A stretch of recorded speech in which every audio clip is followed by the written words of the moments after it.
Hi, everyone. It's me again.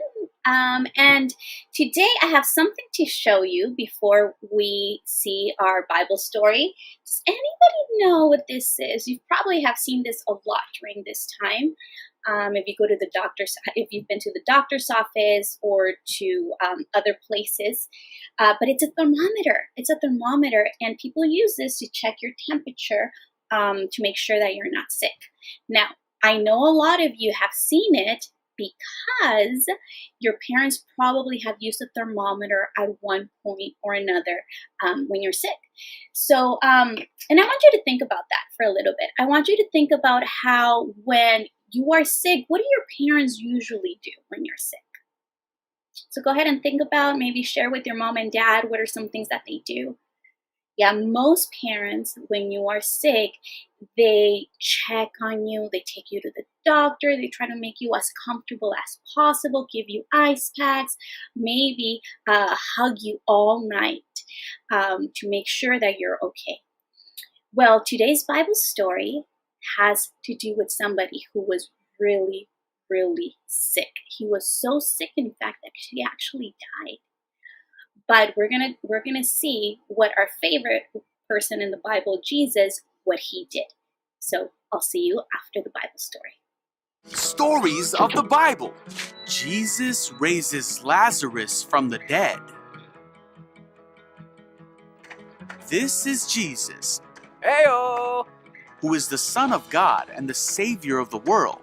While Jesus was on earth, he taught everyone about God's love. He did many miracles and healed people of their sickness.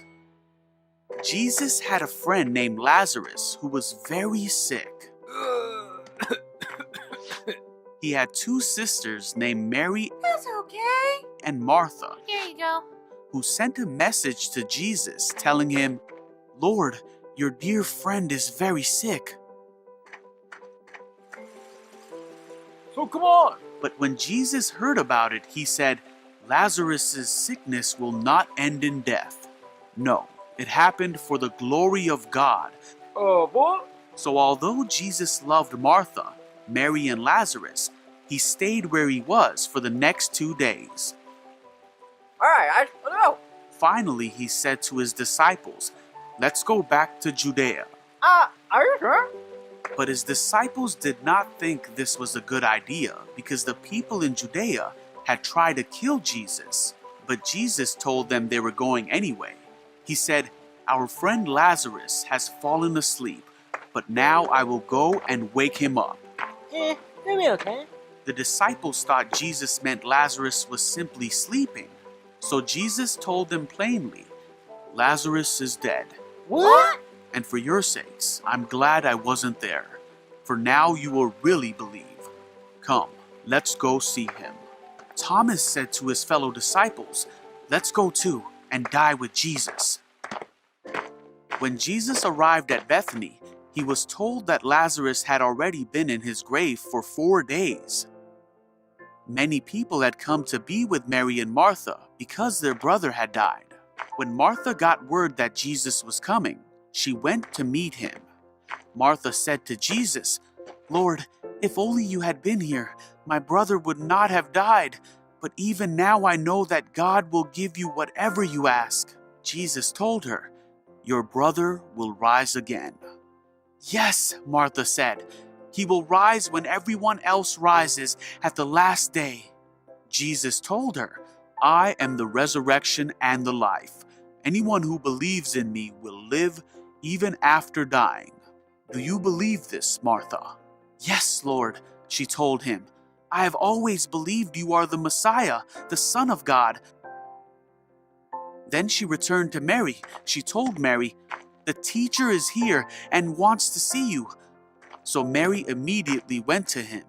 When the people who were at the house consoling Mary saw her leave so hastily, they assumed she was going to Lazarus' grave to weep.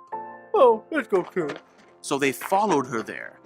When Mary arrived and saw Jesus, she said, "Lord, if only you had been here, my brother would not have died." When Jesus saw her weeping and saw the other people wailing with her, a deep anger welled up within him. "Where have you put him?" he asked them. They told him, "Lord, come and see." Then Jesus wept. The people who were standing nearby said, "See how much he loved him?" But some said, "This man healed a blind man. Couldn't he have kept Lazarus from dying?" Jesus was still angry and he arrived at the tomb. "Roll the stone aside," Jesus told them. Wait, hold on, Jesus. But Martha protested, "Lord, he has been dead for 4 days. The smell will be terrible." Jesus said, "Didn't I tell you that you would see God's glory if you believe?" Go ahead. So they rolled the stone aside. Then Jesus said, "Father, thank you for hearing me. You always hear me. But I said it out loud for the sake of all these people standing here, so they will believe you sent me." Then Jesus shouted, "Lazarus, come out!" And Lazarus came out, his hands, feet, and head wrapped in cloth. Huh? Jesus told them, "Unwrap him and let him go." Wahoo! Many of the Jews who were there believed in Jesus, for he had raised Lazarus from the dead.